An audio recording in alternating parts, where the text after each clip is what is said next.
Wednesday show. Wednesday show. I got to do my promo real quick. Okay, we're back home and we're alive right now. If you guys want to join us, click right down here. Oh, yeah. Okay, we're back home and we're alive right now. Oi, how's everybody doing?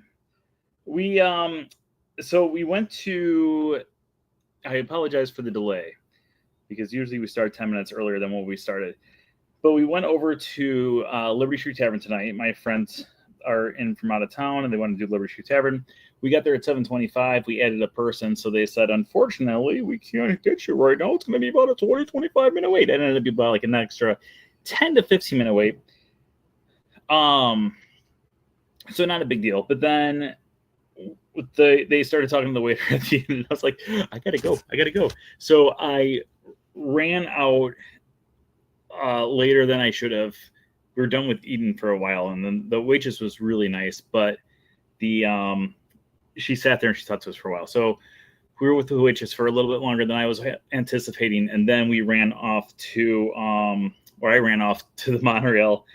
Monorail ride was fine. Car ride was fine until I got to. I only have to go through one stoplight. It went through like 3 stoplights. Like it was 3 rounds. And I was like, are you kidding me? So if it wasn't for the stoplight, I actually would have made it on time. But unfortunately, because of the stoplights, I'm still doing my promo for the show. There we go. Okay. Because of the stoplights, we were a few minutes late. So we will go extra innings tonight just to make up for the time that we've lost at the start here. But how is everybody doing? That was crazy. Whoa, had me worried. We are all good. Hello, Wacky TV Studios. Okay, so welcome to the 825th episode of the Wednesday show. Let's get this party started. We're going to start in 5, 4, 3, 2.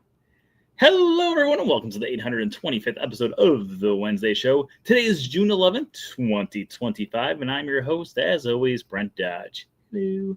Today we're going to be going through and talking Disney with you guys. We're going to have it so you guys choose the topic tonight. But before we get to that, let's talk about our news for the week. First off, thank you everyone out there who's been joining us for our Saturday in the park. If you didn't already know, every single Saturday we do a live broadcast from someplace found throughout the Walt Disney World Resort. You never know where we're going to be coming to you from, but I promise you we will always be coming to you live from Disney. So make sure you join us every single Saturday at 1 o'clock Eastern time for all of the Disney fun. Last week, we came to you from the very last day of Muppet Vision 3D. And I know what you're thinking. I'm getting so sick of your Muppet Vision 3D posts. Actually, I hope you're not thinking that at all. But if you want to see more, we've got one more that's going to be coming out. I do not know the day. I'm still working on it. But if you're not already subscribed, make sure you subscribe. We are currently at 6,702 subscribers. So as always, if this number goes up as the evening goes on, we will go into extra innings. But in addition to this, if you're not already subscribed and you want to see our final Muppet Vision 3D tribute video, make sure you join us for that. I've started working on it. I'm not done. I know exactly what I want to do. It's just a lot of stuff that I have to do. Also, if you did not check out our Muppet Vision 3D from every angle video that I posted yesterday, that one I'm extremely proud of. That was literally 6 months of work from getting all the different angles and having it so every single time a specific character talks, you can actually see it so the camera's on them. So if you've not checked that out, make sure you go check it out. If you have already checked it out, thank you, and go check it out again and again and again and again. And also make sure you're giving the videos a like too, because that helps as well. And what was our last thing? As always, tonight's episode is sponsored by our wonderful, our super duper, our tremendous, oh wait, come on. We go Patreon pals. Thank you to our Patreon pals out there. If you want to become one of our Patreon pals, send me a message. I think it's Patreon. I should check. I say every single time. I'm like, oh, it's like patreon.com/Brent Dodge, or maybe from Screen Theme. I can't remember. It's one of the two. I honestly can't remember. So check it out or send me a message, and I have the link on my phone. You know what? I got the link on my phone. Why would I keep on just second guessing it when we can just pull up the link right here? Patreon. Okay, that just takes me to my Patreon messages. Patreon messages. Okay, my page. What's my page? What's the name? What's the name? Patreon.com/Brent Dodge. Okay, so it's my name. Say my name, say my name. Okay, tonight what we're going to do is we're going to go through and have it so you guys choose the topic of conversation. I'm going to give you 3 different things that you guys can vote on, and then we will narrow it down from there. I miss Zoe there. Hello, Zoe. And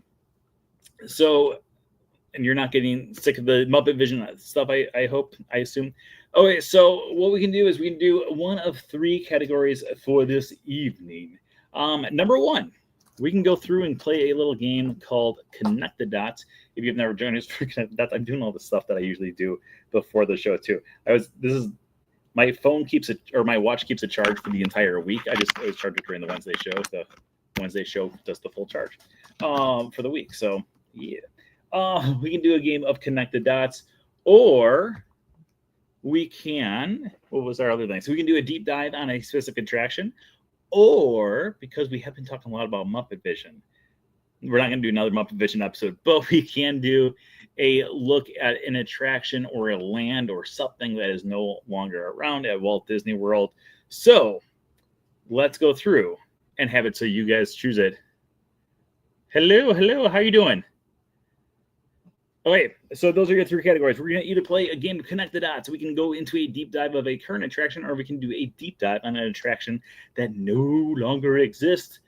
Start throwing your votes in starting right now, and we'll go through and do what you guys want to do. We'll talk about what you guys want to talk about. Right now, it's silence. Oh, hello, Candace. Connect the Dots. We got to vote for talk about defunct attractions. And what we'll do is we could do like a deep dive about one specific attraction too, to make it a little bit more interesting. So right now we got 1 vote for Connect the Dots. We got another vote for extinct attractions. We'll give you guys another, let's say 1 more minute. 1 more minute of voting. Right now we're at the 7-minute mark of our thing. So let's go to 8. Deep dive of a past attraction. Okay, so it's a 2-to-1 vote right now. 2-to-2. We got another vote for Connect the Dots. Right now, no one. Extinct attractions. Okay, we got a 3-to-2 vote right now. 45 seconds left to go through. Right now, extinct attractions is in the lead. Talk about the family at hole number 14. Those people are driving me crazy. I'll talk about that while you guys continue voting. So today I decided to go over and play a little game of mini golf. Because it was my 6th time playing mini golf since I got my annual pass with the mini golf. And so now essentially it costs $22 to pay for a round of mini golf. So essentially I am just getting free mini golf for now for the rest of the year. And I went over there. I was on the phone with my mom. And when I got there, there was this family there. It took them like 20 minutes. Like I'm not even joking. They're at hole number 1 for 20 minutes. So finally I looked and I said, I think I might go inside of Blizzard Beach and grab a snack because it's right there, and I have the annual pass for Blizzard Beach. So I went inside to Blizzard Beach. I went around, took some pictures. I was in there for about 45 minutes to an hour. Came out, and the family that was at hole number 1 was now on hole number 14. I was like, they're still not done? This is absolutely insane. Will Monstropolis for Disney Hollywood Studios, will it be during the first movie or during Monsters at Work? I'm slightly confused and concerned. I am thinking it's going to be during Monsters, Inc. I'm fairly certain to be at Monsters, Inc. I don't think it'd be Monsters Work, although I can see us having references to Monsters at Work. Okay.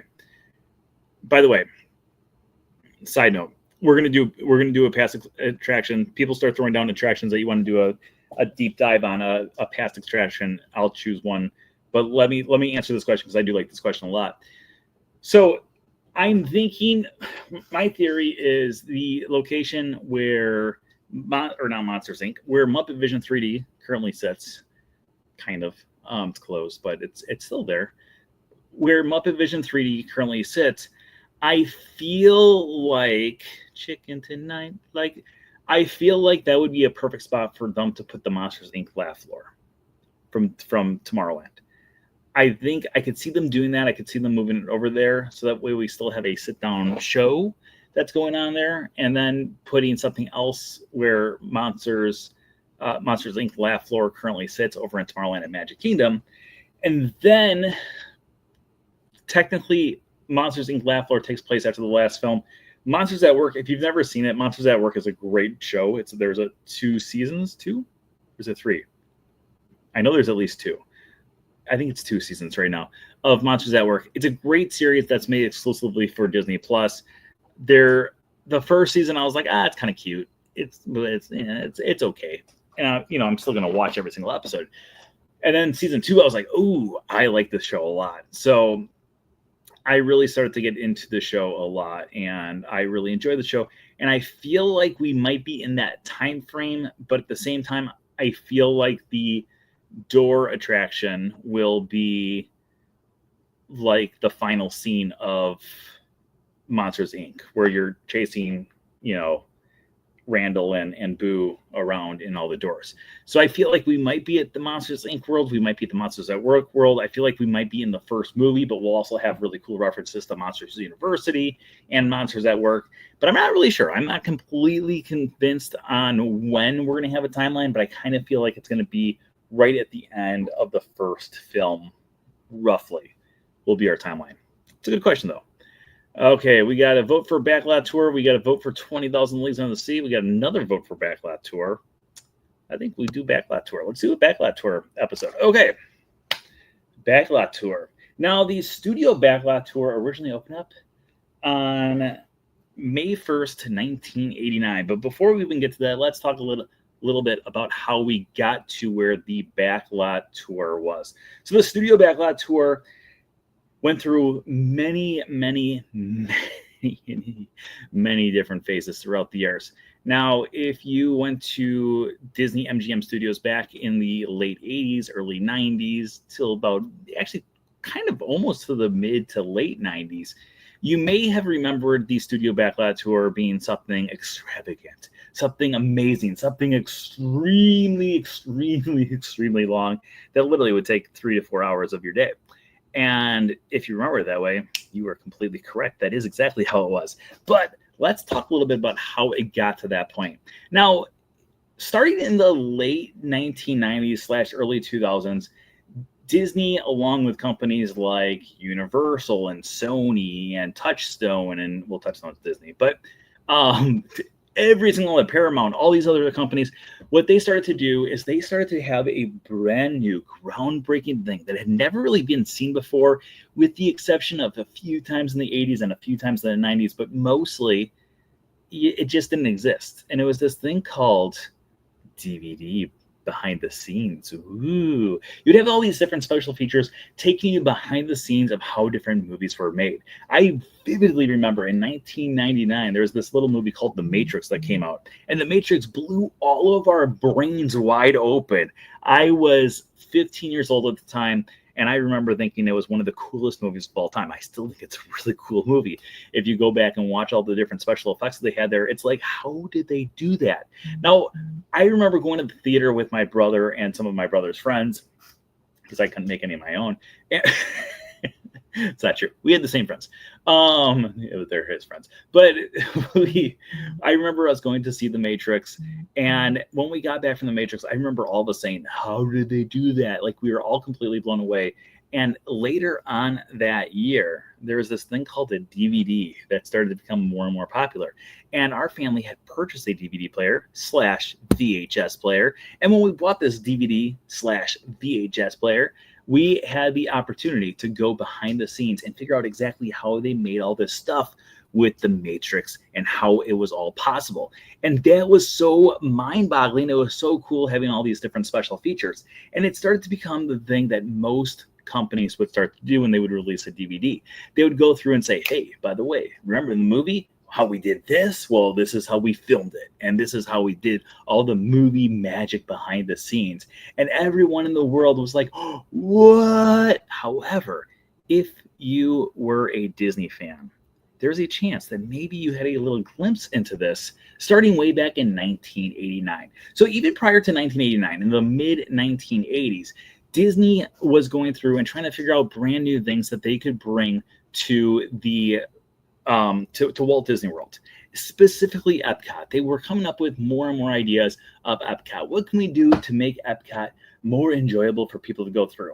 Now, at the same time, in 1984, Disney got 2 brand new people who were in charge of the entire company, Michael Eisner and Frank Wells. Now, Michael Eisner and Frank Wells were both big-time movie people from different companies. And when they came over, they were like, you know, what we want to do is we want to have it so more people focus on the idea of movie making. Jazz hands. I don't know if they did the jazz hands, but I assume so. So when they started going through and talking about movie making, they said, how about if we put a movie attraction inside of Epcot? And people said, that's a great idea. We should definitely do that. So right between Journey into Imagination and the Land Pavilion was a brand new pavilion. It was going to be called the Movie Pavilion. And in the Movie Pavilion, you would go through and they would take people on a great movie ride. And in addition to taking them as the great movie ride, they would also show them how different things were made behind the scenes of different movies. Now, this idea started to go more and more and more evolved. And as it started to evolve into a bigger and bigger idea, they started to realize that maybe they should have this in a bigger and bigger area.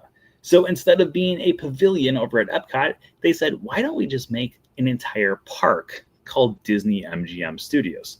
And they said, that's a genius idea. Let's do that. So in 1989, they would open up this brand new park. Now, when the park first opened up, there was only a few attractions around. And sadly, none of those attractions are still around to this day.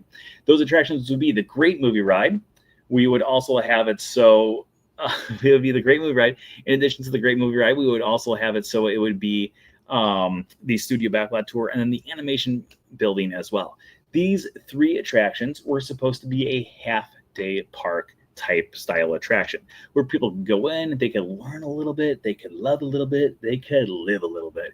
And overall, it was going to be a, you know, maybe 4 or 5 hour trip to the park. However, they started to go through and start doing these different focus groups. And when they started going through the different focus groups, a lot of the people said, we don't want to go to a park for half a day. We want to go for the entire day, just like we're going to go to Epcot, just like we're going to go to Magic Kingdom. We need to have it so this is going to be a full day experience, much like what they did over at the other two parks. So Disney had to go back to the drawing boards and try to figure out exactly how they can make this into a full day park, because at this point, they didn't have the plans for a full day park. So they originally had the concept for the Great Movie Ride, which was going to be a wonderful, like 20 to 30-minute attraction that would take you through the magic of the movies. We would get to see things like Footlight Parade, Tarzan, and other beloved attractions. There's also things like Wizard of Oz, Fantasia, the Gangstas, Alien, and so much more. There's a lot of different things inside of the Great Movie Ride. But they also had these other two attractions that at that point didn't exactly have a time limit. All they knew was that one of them was going to take people through and learn how animation was done and how these different movies were created. And they were also going to have it so another one would take you through the history of how backstage things were created and how different things in movies were actually made, and give people a little glimpse, much like that DVD/VHS player I had back in 1999, that would give us a glimpse of exactly how the behind the scenes were done for different movies that we all know and love. So they decided that what they would do is they would create the Studio Backlot Tour and expand it to an even bigger tour, one that was going to take the world by storm. People could go in, and by the end, they could be like, you know what, I think I could go through and make a movie. Actually, in fact, I did make a movie around this time. It was called The World of Lookalikes, and it starred my little brother playing every single character. And the only bit in the movie was the fact that every character looked exactly the same because they were all played by my little brother, and it was called The World of Lookalikes. It's a great movie. The best part was he was riding a scooter, being chased down by himself in a car, and then the car hit himself. It was a great movie. Anyways, that's completely besides the point. So going through and creating this Studio Backlot Tour, what they wanted to do is they wanted to have it so they gave people the behind the scenes glimpse of how these different movies were created. And they decided to break it up into a few different parts. Now, the parts that we all knew and loved by the end of it were pretty dimmed down compared to what it was originally. So originally what you would do is you'd go through and you get a behind the scenes action scene that everyone would just fall in love with. We still did this. This would still be the spot at the very end where you had the action harbor and you had it so the missiles were coming down, the planes were coming overhead. It was like a Pearl Harbor reenactment for the movie Pearl Harbor that came out in the 2001, I want to say. Don't quote me on that, but I'm pretty sure 2001. I say don't quote me on that almost every time that I say the date for something, even though I'm like 100% positive in my head that it's 2001. That's beside the point. Don't quote me on that. I think it was 2001 though. I could be wrong, but I'm fairly certain I'm right.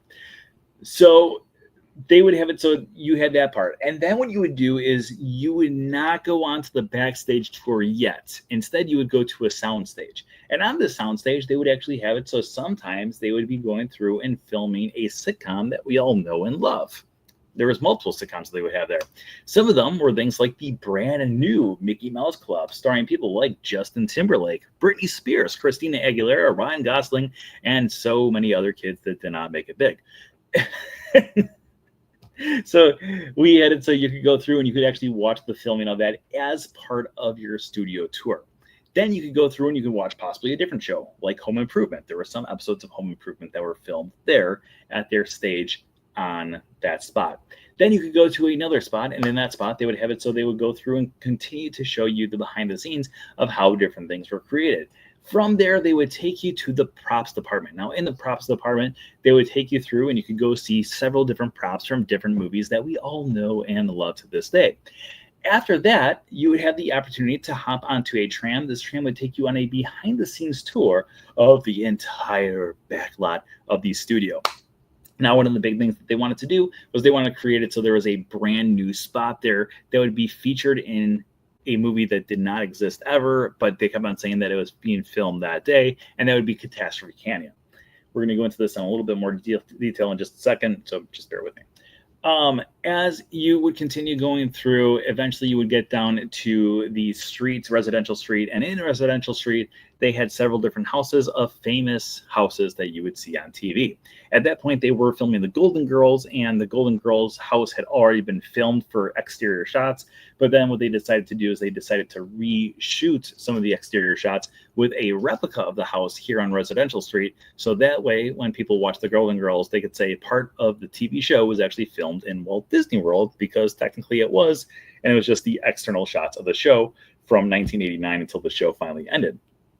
In addition to that, we found the Brady Bunch house and Ernest from the Ernest films. Ernest Scared Stupid, Ernest Saves Christmas, Ernest. A lot of Ernest movies. They're all terribly good.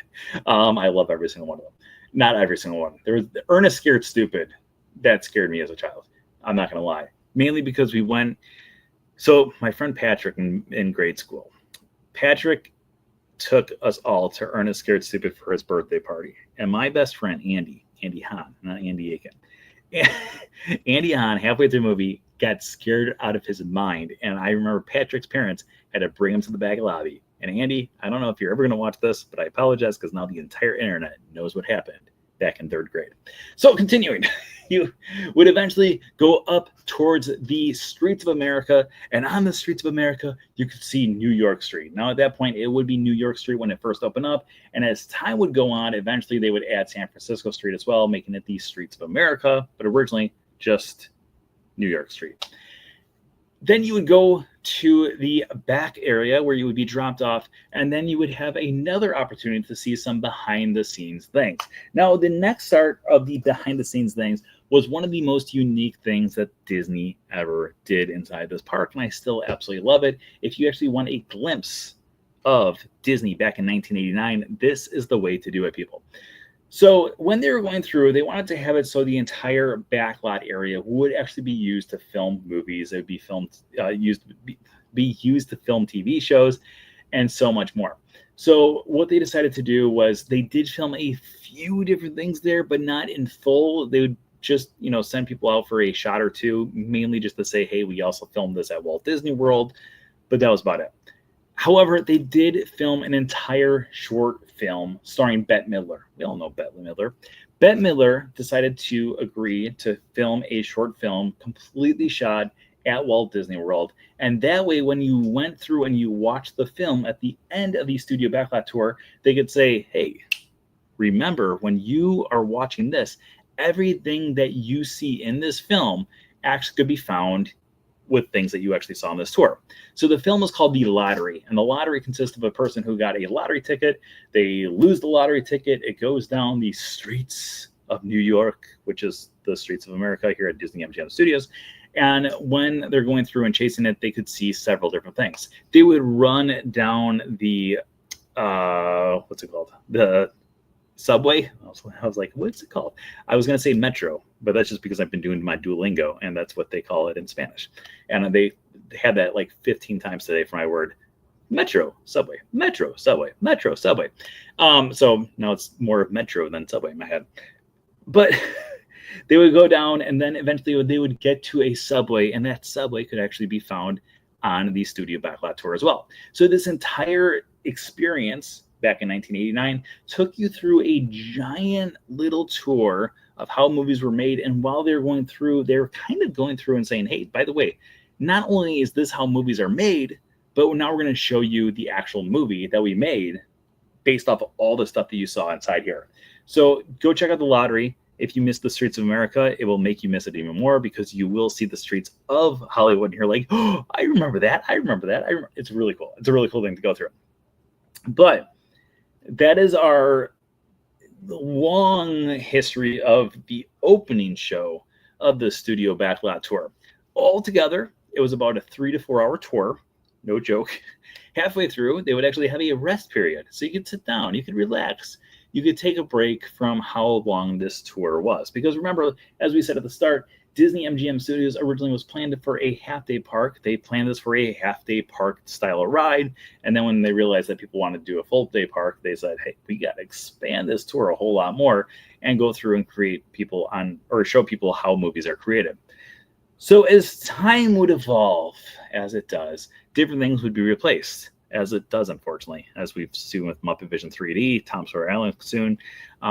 It makes me so sad. Tom Sawyer Island, I was over there today for a little bit, for about half an hour, and it breaks my heart. I cried like a baby during Muppet Vision 3D. But that's besides the point. We're not talking about that right now. I don't even know how I'm going to be when this entire land is completely closed. But that is besides the point for right now. Let's talk about the evolution of the Studio Backlot Tour.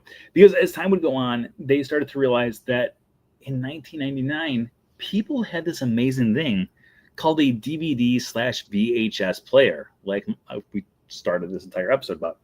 And when they have this DVD/VHS player, remember when it was a DVD/VHS player? I always thought that was funny. Especially when you look at it back at it now. It's like people aren't selling a VHS/DVD/Blu-ray/streaming. I don't know. So when people in 1999 started to go through and they started to get their VHS/DVD players, they started to go through and buy movies like The Matrix. And when they started to go through and buy things like The Matrix, they got an amazing thing that they could only do up to this point by going to a place like Disney MGM Studios and getting how this movie was made. But instead of, getting all dressed up and going to a park and spending hundreds of dollars, they could literally just buy the DVD. They could sit around in their casual clothes at home and they could watch the DVD and figure out exactly how this movie was made. And when this started to happen, something started to happen at Disney MGM Studios. Well, a lot of the attractions were starting to gain more and more popularity. There were a few attractions, like the Studio Backlot Tour, that started to lose popularity. And the main reason it started to lose popularity was because everything that the Studio Backlot Tour represented was things that you could get at the comfort of your own home.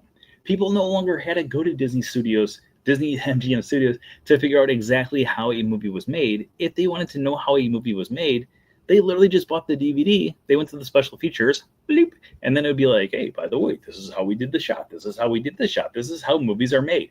And people were starting to get a more personal connection with their DVD players and learning exactly how things were created at home. They no longer had to go someplace to figure out how these things were done. So it was like this long history of amazingness, and then all of a sudden it was just not enough interest in the Studio Backlot Tour. So when that started to happen in the early 2000s, they decided what we're going to do is we're going to shorten this tour. We're going to shorten it by quite a bit.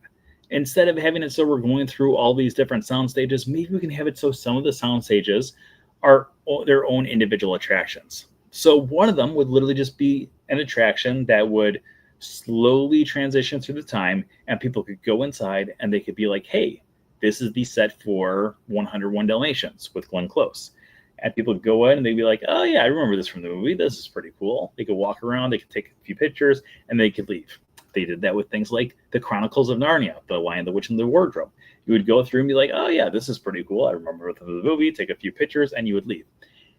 Instead of having it so it was going to be part of a long, lavish tour, they started to break up different bits of the show and put into these own individual attractions. So as they started to do this, the studio backlot tour started to get smaller and smaller. So it went from a 3-hour tour to about a 2-hour tour to about a 1-hour tour to about a 45-minute tour, which is how it ended.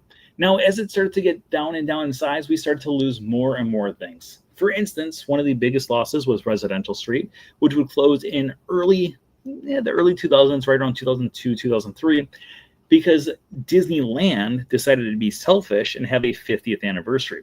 So when Disneyland went through and they had it be 50th anniversary, they wanted to have it so the Disney parks around the world would also be celebrating 50 years of Disney parks.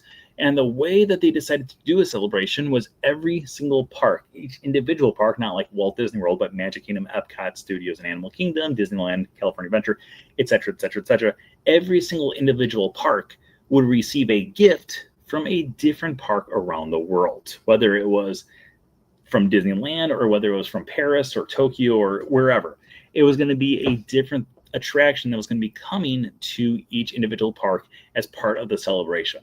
So Magic Kingdom got a brand new stage show called Cinderellabration. Epcot got Soarin', which opened up on May 5th, 2025. That's why or not 2025, 2005. That's why your number is 5505. Over at Disney's Animal Kingdom, we got Lucky the Dinosaur from Tokyo. And then over here at Disney MGM Studios, we got a brand new show called Lights, Motors, Action, which originally debuted over in Disneyland Paris in the Walt Disney Studios park. So when they were going through and giving this brand new attraction to Disney's Hollywood Studios, they had to figure out exactly where they were going to put it because, yes, it's about how to make a movie. It's about how to make a cool stunt scene of a movie. And they decided that the best place to put that would be right there on Residential Street. So Residential Street would eventually close down to make way for a brand new thing called Lights, Motors, Action, which would open up in 2005. So while all of this stuff is going on, the studio backlot tour is getting smaller and smaller and smaller and smaller and smaller until eventually it would be no more. But before we get to it being no more, let's talk a little bit about what it was right up until it closed.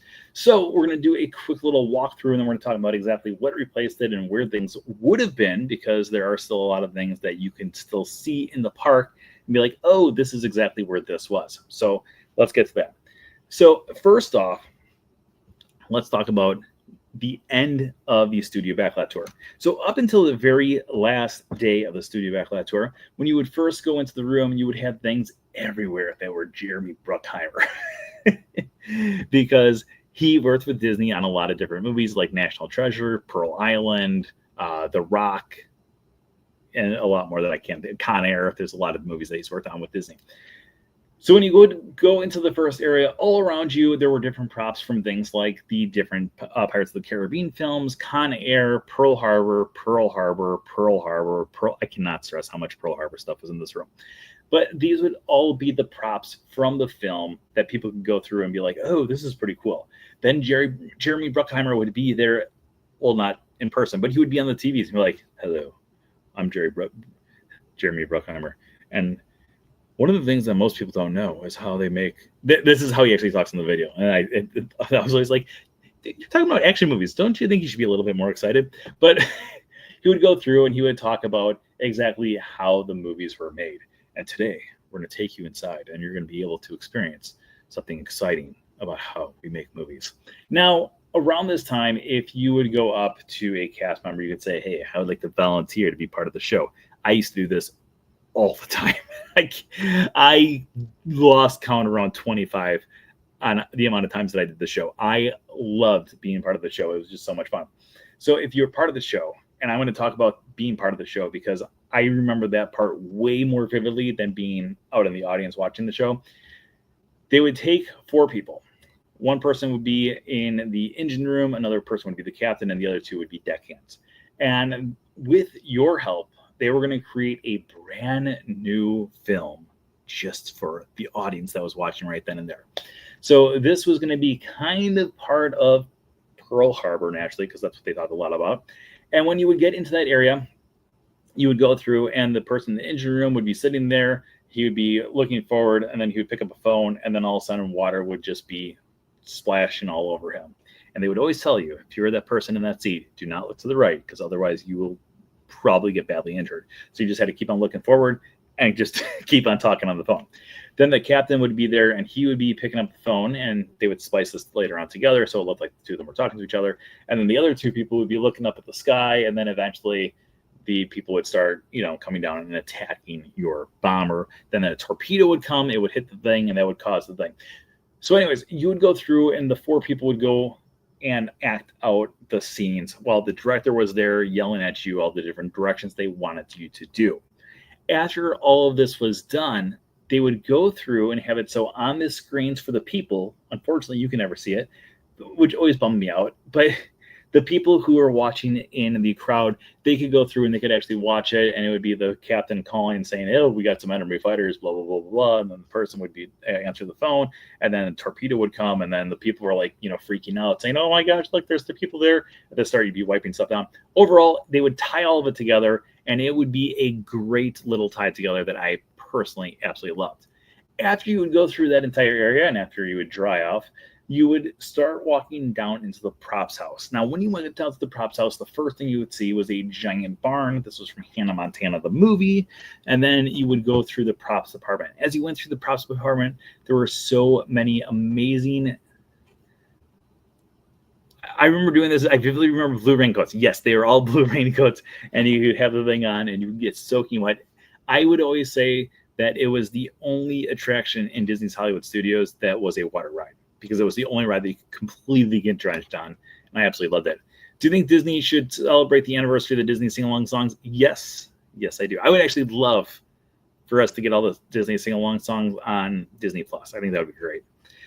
So as you would go into the props house, while you're going through the props house, on the right-hand side, we would have things from the Santa Claus 3 with, Steve Martin. Not Steve Martin, Martin Short. On the left-hand side, we would have Santa's desk, also from Santa Claus 3. As you would go forward, up ahead of you would be the Rocket Pack from the Rocketeer. You would also see the little dog. That was the restaurant, the main restaurant that they would eat at the Rocketeer. To the left of that, you would have another Rocket Pack.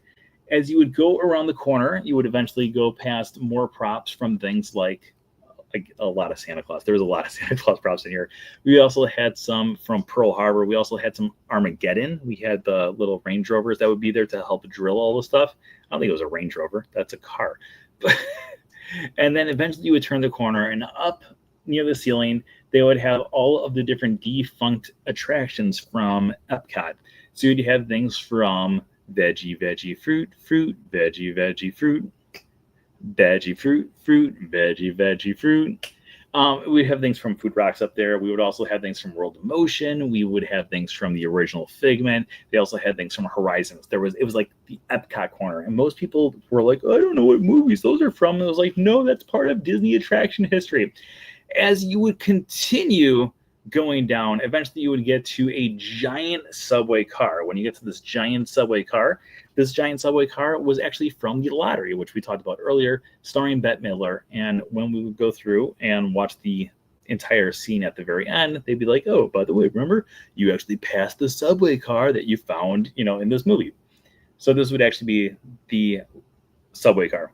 You would exit out, and then we would have a thing from Melville's, which was the restaurant. Or not Melville's. Melville's is from Cheers. What was it called? The Seaside Club. The Seaside Club from the Rocketeer. And they would have the mermaid statue. There was a mermaid statue that was right there. They would also have the mermaid statue from Splash around the corner after you exited the film. But they also had maybe it was a dolphin. The Seaside Club? Is that what it's called? Seashore Club? The Seaside Club. Someone please help me here, because I'm going to draw. This is driving me crazy.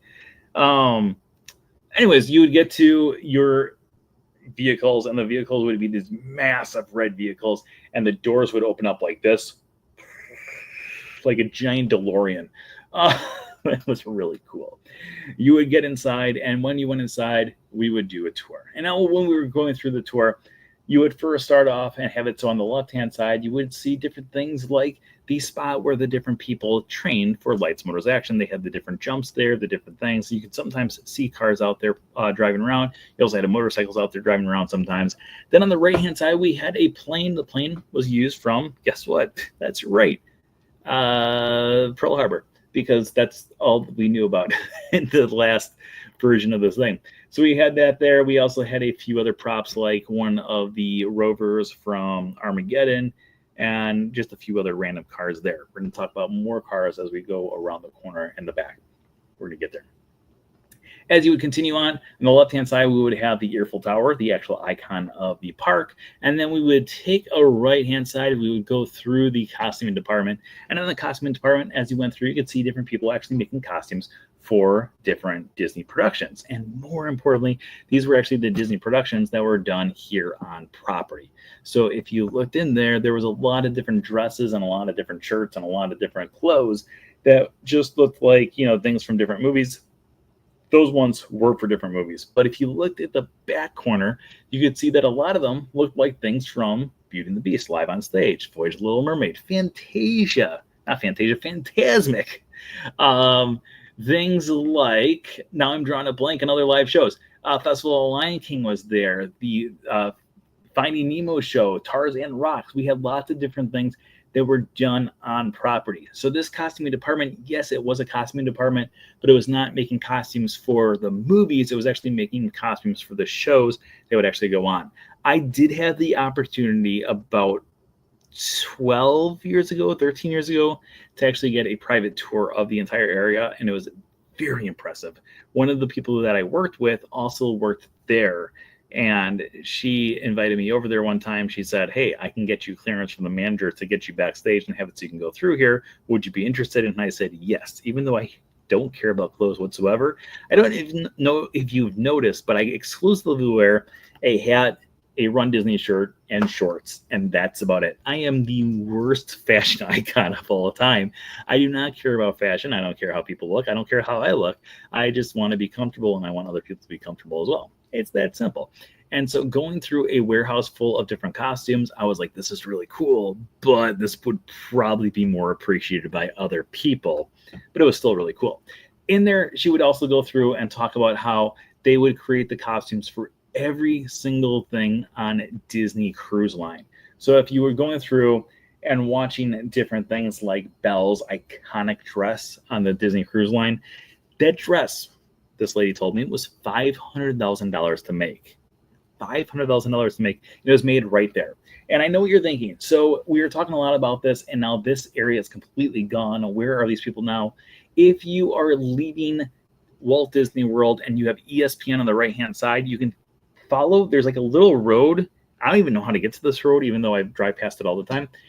There's a little road out there, and if you follow that road, if you look at that road, it goes like this giant warehouse back there. That's where the costume department is now. So all those people are still employed. They have been upgraded to a nicer building, according to the lady that I used to work with. And then she retired around 2020 when the world shut down. So I never had the opportunity to go to that warehouse. She told me, someday we'll take you there. And then the world shut down and she moved. So she was like, oh, sorry. That's exactly what her email to me was. Sorry, I can't take you like I promised you. So after you would go through the costuming department, we would go past where we started, and then you would eventually go past the Boneyard. Now, the Boneyard was different movie prop vehicles that were in different Disney films. Now, a few of them that I would like to point out was Herbie the Love Bug. Love Herbie the Love Bug, if you couldn't tell, with my car being Herbie the Love Bug. And Herbie's right here, too. That's not the only. Herbie's scattered around this condo quite a bit. So we had Herbie the Love Bug from Herbie Goes Bananas. We also had Herbie the Love Bug from Herbie Goes Bananas. And we also had Herbie the Love Bug from Herbie Goes Bananas. And I know you're thinking, 3 of them? Well, I think there was 12 different Herbies that were used in Herbie Goes Bananas, and 3 of them made their final resting spot here at the studio backlot tour. In addition to that, we also had the plane from Flight of the Navigator. And I know what you're thinking, but you've told us before about how the spaceship from Flight of the Navigator can be found on the top of Ice Cool Station in the Tomorrowland at Magic Kingdom. I don't know why your voice sounds like that, but that's how I hear it. And so, yes, that's true, because there was 2 different spaceships that were found in that film, and they were both used for the same spaceship, but just like Herbie the Love Bug having 12 different cars, there was 2 different spaceships to depict the spaceship in that film. One of them can still, well, right now that building's missing. They're doing construction right there, and I don't know if that spaceship's coming back. I really hope it is. But one of the spaceships from Flight of the Navigator was found there, and the other one was found at the studio backlot tour. Now, before we continue here, because I know someone's going to ask, I just know it because that's just what usually happens.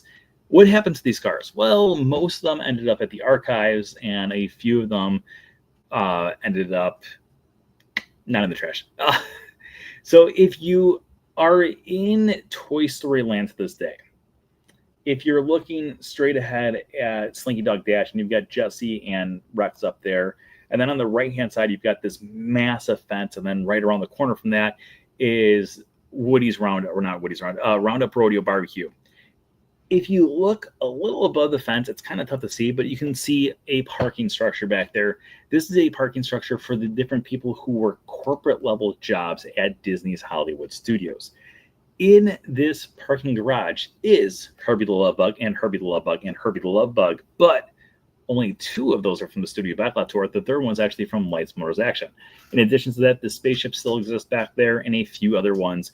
I've never seen actual pictures to confirm, because the people who I know who work corporate level jobs at Disney's Hollywood Studios have just told me, hey, they're back there. I just can't take pictures or I'll lose my job. And I said, it's worth the risk. And they said, no, it's not. And I said, our friendship's over. And then it was.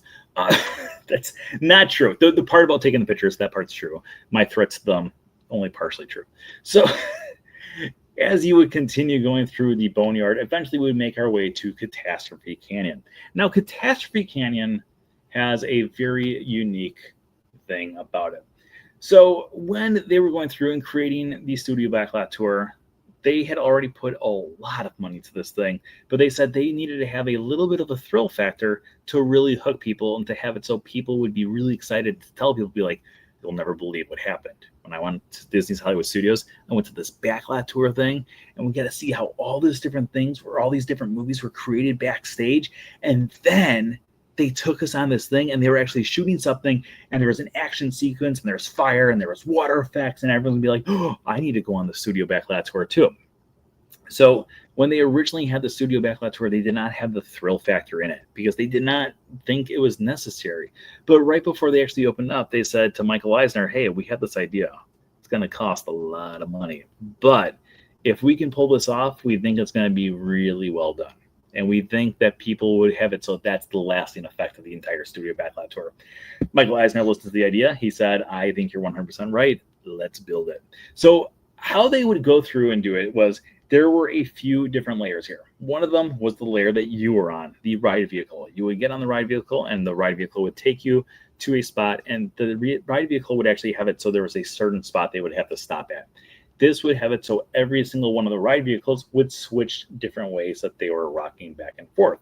So if you ever noticed while you were there, if your car was rocking to the right, the car behind you was rocking to the left, and the one behind that was rocking to the right, and the one behind that was rocking to the left.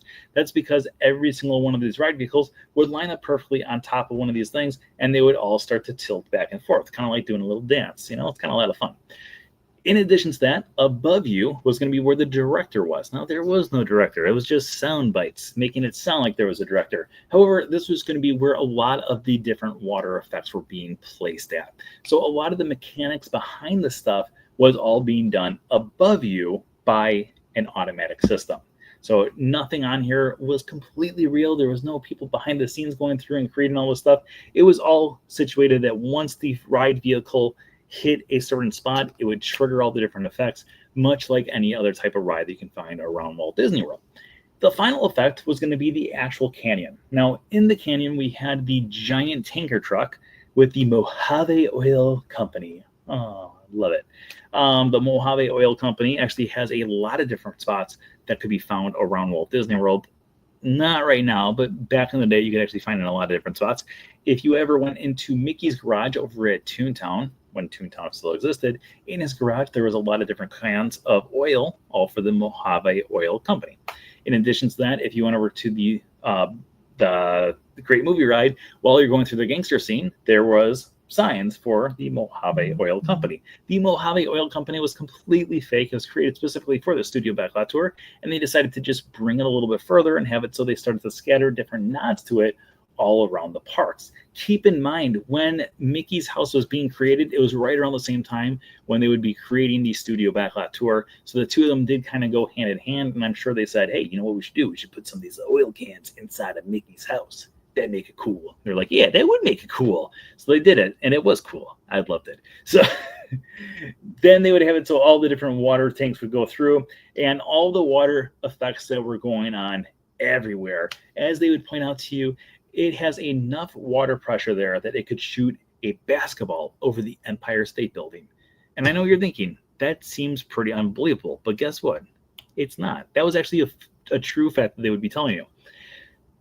We would exit Catastrophe Canyon, continue going through the backstage area, because everything at Disney's Hollywood Studios, when it first opened up, was giving you a glimpse of how things were done backstage. Actually, a little side note here, while we go through and think about this, if you would go through to Star Tours still to this day, I hear this all the time still to this day.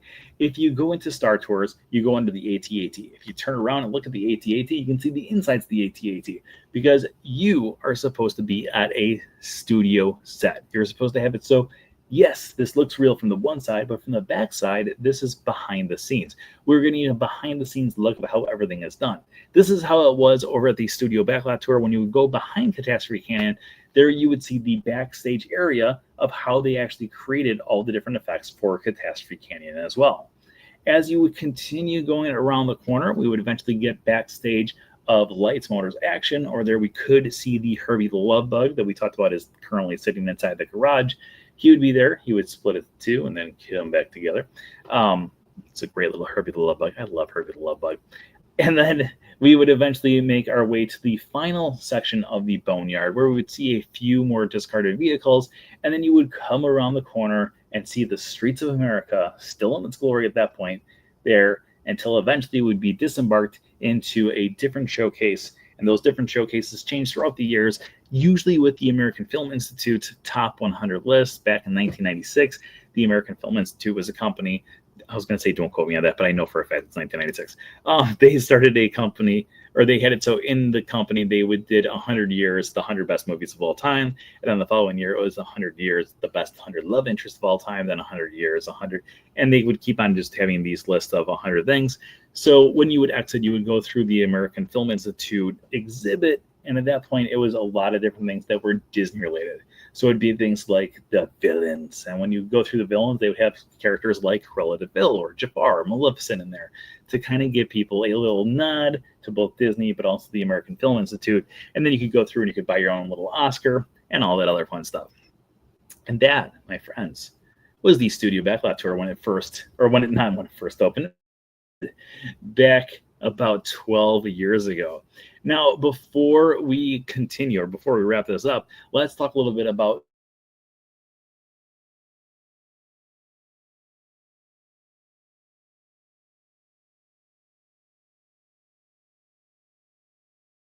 there we go.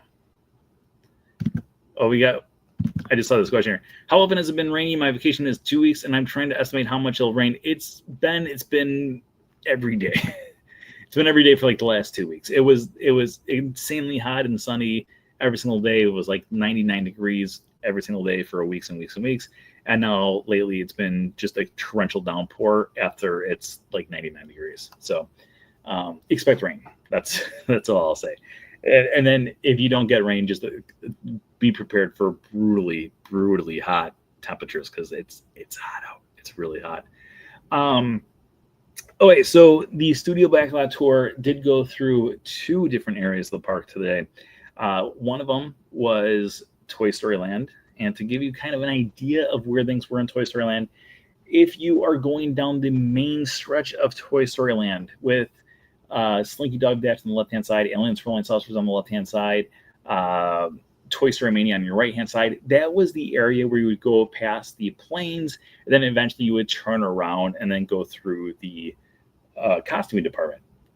If you look at the spot where it is the tower of Jenga Tower that Rex is standing on top of, the reason there's a tower there is because there used to be a tower there too. That is the exact location where the Earful Tower once sat as well. So the Earful Tower, the icon of the park, once sat where Rex is currently still standing on a Jenga tower.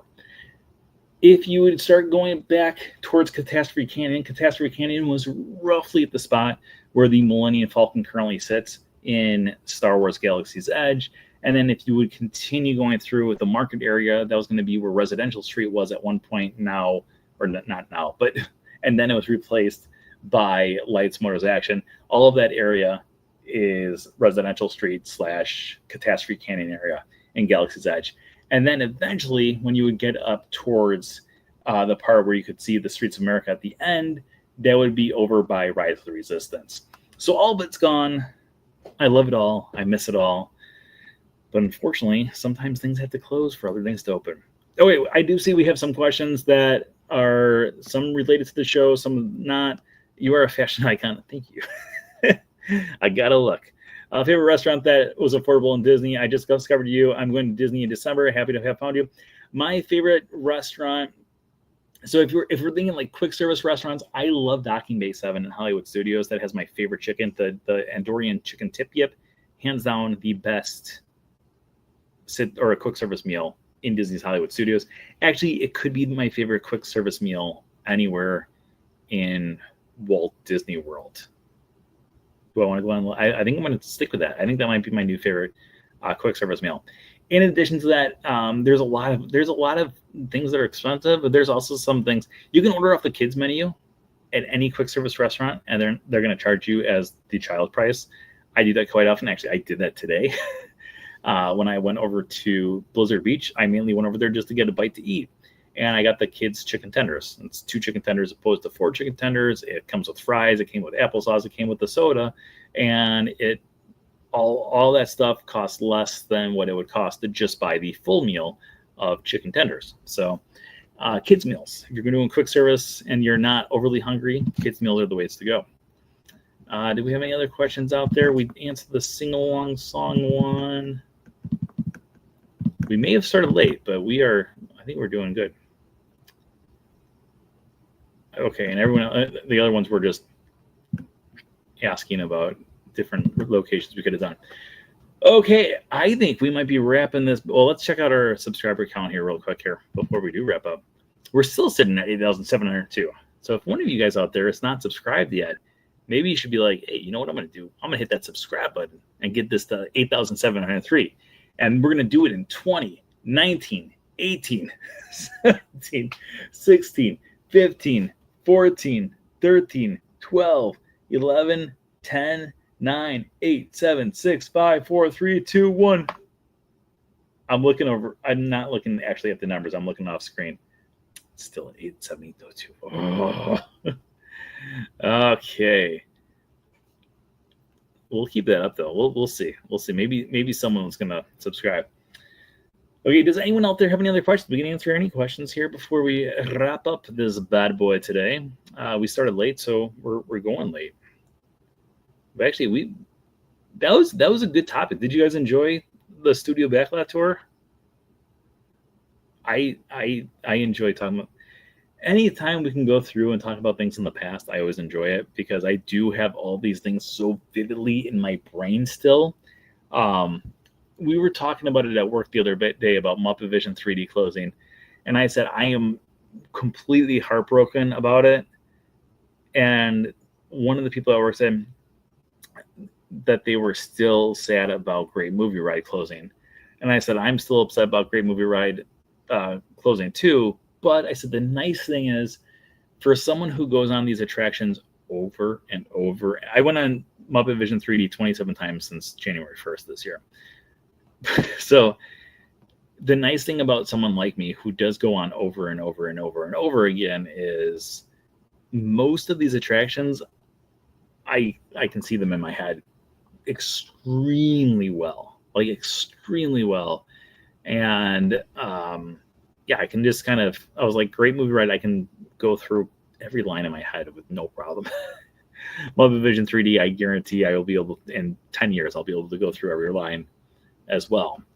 Will they move that gelato stand, or did that close too? Wait, which gelato stand? I know the one that's over by Muppet Vision. As far as I know, I have not gone to studio since Saturday. I'm kind of scared about going to.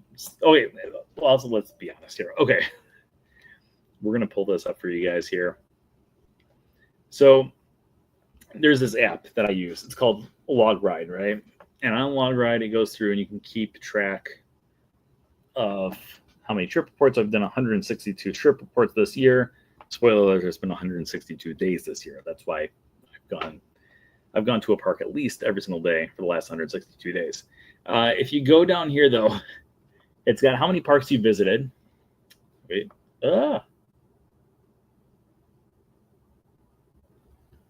Wait. Oh, wait. Here we go. So on here, it goes through. And it says, I've been to 10 parks visited. I've done 172 individual attractions. I've gone on 707 experiences. So that means I've done 172 individual types of attractions this year, and I've done 707 individual rides. So People Mover would count as one unique attraction, but it would also count as 95 individual or experiences, because I've done it 95 or 96 times. But the thing is, on here, it's got the top parks. So as you can see there, my number 1 is Magic Kingdom, number 2 is Hollywood Studios, number 3 is Epcot.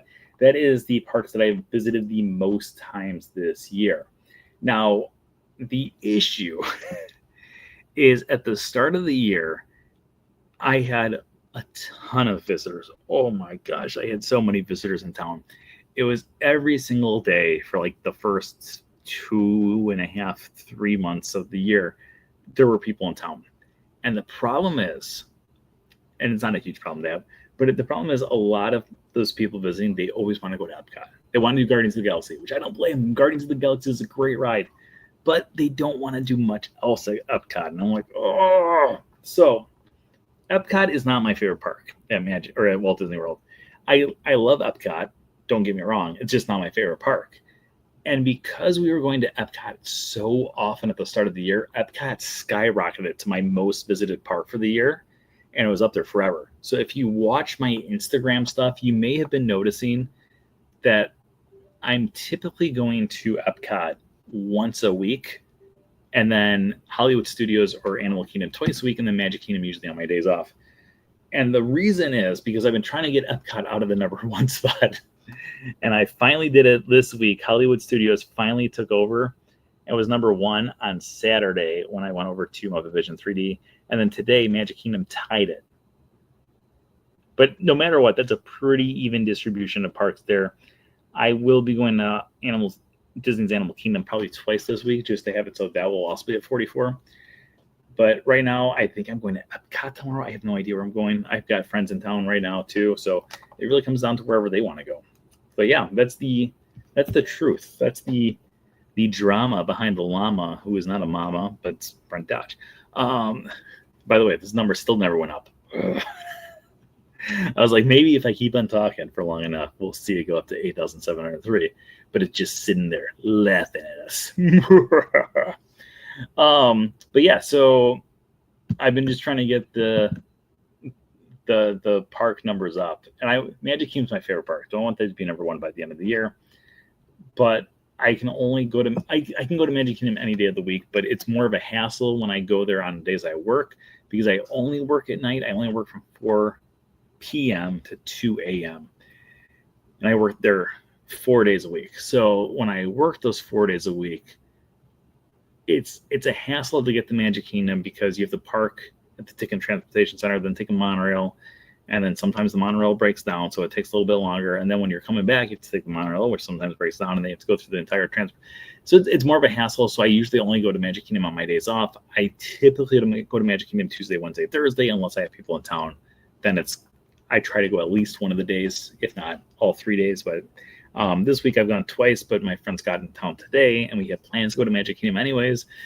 But we'll see if I go there tomorrow. I hope I do, but who knows? I'm trying to get as much Tom Sawyer Island time in as possible. Oh wait, but we're gonna wrap up this bad boy right here. As always, tonight's episode is sponsored by our wonderful, our super duper, our always amazing Patreon pals. If you're one of our Patreon pals out in the chat room right now, give us an oh yeah. Okay, thank you everyone out there for joining us, Patreon pal or not, tonight. I hope you guys enjoyed the episode. All on a whim. Dude, I by the way, I was talking to someone not that long ago, and they said, does it ever give you anxiety when you do these episodes where you have to like just talk for an hour about something random that they pitched at you? And I'm like, no, it's so much more exciting. Like, I absolutely love it. When I used to do the show at the start, I was like, I have to be, we have to do all the research, blah, blah, blah. And I've done so much research on everything at Disney that I feel like people can give me a topic and I can usually go on for an hour. And I absolutely love it. So thank you for there was 2 people who threw out Studio Backlot Tour. So thank you to those people who threw out Studio Backlot Tour. I really enjoyed talking about it tonight. But thank you everyone out there for joining us. I hope you guys all have a great week. Remember that anything can happen if you let it. Until next time, have a great week, everybody. Bye-bye. Goodbye now. Goodbye. Bye-bye now. Goodbye. Goodbye now.